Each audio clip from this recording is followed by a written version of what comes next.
దేవునితోటి మనం ప్రతిరోజు సంబంధాన్ని కలిగి ఉండాలంటే క్లుప్తంగా కొన్ని సంగతులు తెలియజేస్తాను. దేవునితోటి ప్రతిరోజు సంబంధాన్ని కలిగి ఉంటేనే మన విశ్వాసం ప్రతిబింబించే ఒక కార్యక్రమం జరుగుతూ ఉంటుంది. ఈ సంబంధాన్ని కలిగి ఉండాలంటే ఏం చేయాలి? ప్రతిదినము కూడా ప్రార్థన చేయాలి. రొటీన్గా చెప్పే సంగతులే, వాక్యాన్ని ధ్యానించాలి. అప్పుడు దేవునితోటి సన్నిహిత సంబంధాన్ని కలిగి ఉండటం జరుగుతుంది.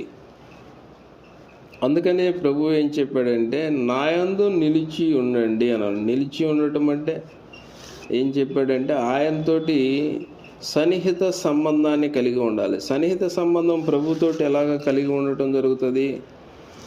ఆయన జీవించిన కాలంలో ఆయన ఏ రూపంలో మాట్లాడాడు, ఎలా కార్యక్రమాలు జరిగించాడు, ఎలా నిర్ణయాలు తీసుకున్నాడు, ఎలా తాను జీవితాన్ని కొనసాగించాడు. ఎప్పుడు కూడా వాక్యాన్ని ధ్యానిస్తూ ఉంటే, ప్రభుతోటి ఎప్పుడు మాట్లాడుతూ ఉంటే, అప్పుడు ఆయన యందు వారు నిలిచిన వారై ఉంటారు.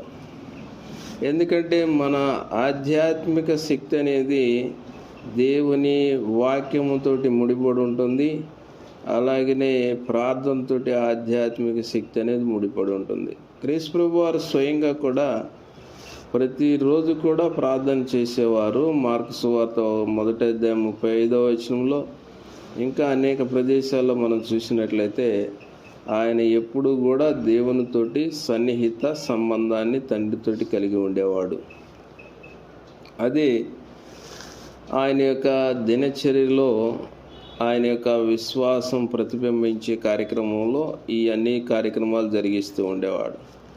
తర్వాత మనం మొదట్లోనే చూసాం, ప్రజలతోటి మనం వ్యవహరించే విధానం ఎలాగా ఉండాలి? వారికి ప్రేమను చూపించాలి, ఎదుటి వారికి కనికరాన్ని చూపించాలి, సహనం ఉండాలి, వినయంతో ఎదుటివారిని గౌరవించే విధంగా మనము ఉండాలి.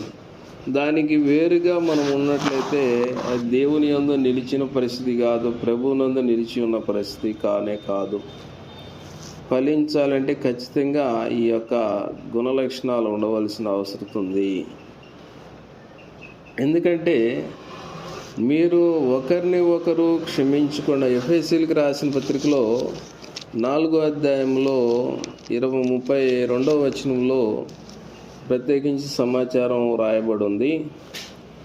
ఒకని ఎడల ఒకడు దయగలిగి కరుణా హృదయులై క్రీస్తునందు దేవుడు మిమ్మల్ని క్షమించిన ప్రకారము మీరును ఒకరినొకరు క్షమించుడి. క్రీస్తునందు దేవుడు ఏ రూపంలో మన